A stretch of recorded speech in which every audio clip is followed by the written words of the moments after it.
মই কমলপুৰ ৰাইজৰ যি আশা কৰিছে আমাৰ ওপৰত মুখ্যমন্ত্ৰী ডক্টৰ হিমন্ত বিশ্ব শৰ্মা ডাঙৰীয়াই যি আশা কৰিছে সেই আশা যাতে আমি ৰাখিব পাৰোঁ। দিলীপ শইকীয়া সভাপতি ডাঙৰীয়াৰ আমাৰ ওপৰত আশা দ্বিতীয়বাৰ প্ৰাৰ্থিত্ব দিছে। আজি আমাৰ মনোনয়ন পত্ৰ দাখিল কৰিম। অসমৰ বিভিন্ন প্ৰান্তৰ বিধায়কসকলে যিসকলে প্ৰাৰ্থিত্ব পাইছে বা যিসকলে নতুন প্ৰাৰ্থী পাইছে সকলোকে শুভেচ্ছা জনালোঁ।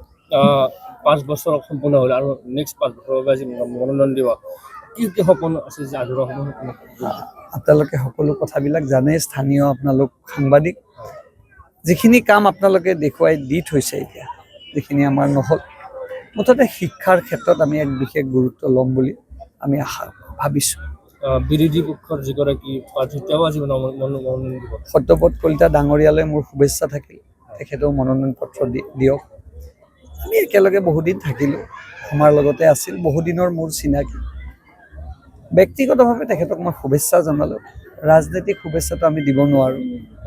সেইখনততো তেখেতক আমি পৰাজিত কৰিব লাগিব, সেইটো আমাৰ সংকল্প।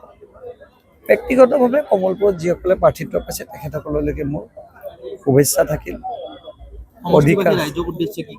সমষ্টি ৰাইজক এইটোৱে কৈছোঁ যে আপোনালোকৰ লগত মই আছোঁ।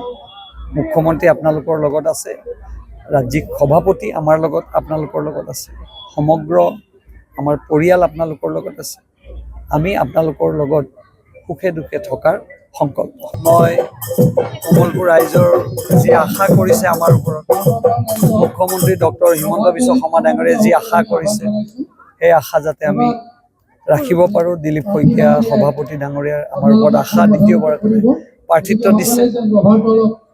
আজি আমাৰ মনোনয়ন পত্ৰ দাখিল কৰিম।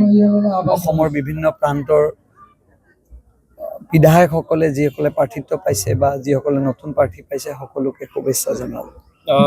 5 বছৰ সম্পূৰ্ণ হ'ল আৰু নেক্সট 5 বছৰৰ বাবে যি মনোনয়ন দিব কি সপোন আছে যে আধৰুৱা সপোন আপোনালোকে সকলো কথাবিলাক জানে। স্থানীয় আপোনালোক সাংবাদিক যিখিনি কাম আপোনালোকে দেখুৱাই দি থৈছে, এতিয়া যিখিনি আমাৰ নহ'ল, মুঠতে শিক্ষাৰ ক্ষেত্ৰত আমি এক বিশেষ গুৰুত্ব ল'ম বুলি আমি আশা ভাবিছোঁ।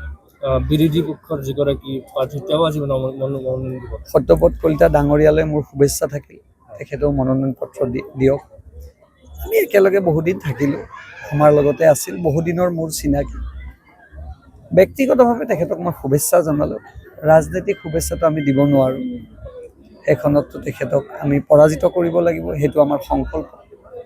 ব্যক্তিগতভাৱে কমলপুৰত যিসকলে প্ৰাৰ্থিত্ব পাইছে তেখেতসকললৈকে মোৰ শুভেচ্ছা থাকিল। সমষ্টি ৰাইজক এইটোৱে কৈছোঁ যে আপোনালোকৰ লগত মই আছোঁ। মুখ্যমন্ত্ৰী আপোনালোকৰ লগত আছে, ৰাজ্যিক সভাপতি আমাৰ লগত আপোনালোকৰ লগত আছে, সমগ্ৰ আমাৰ পৰিয়াল আপোনালোকৰ লগত আছে। আমি আপোনালোকৰ লগত সুখে দুখে থকাৰ সংকল্প।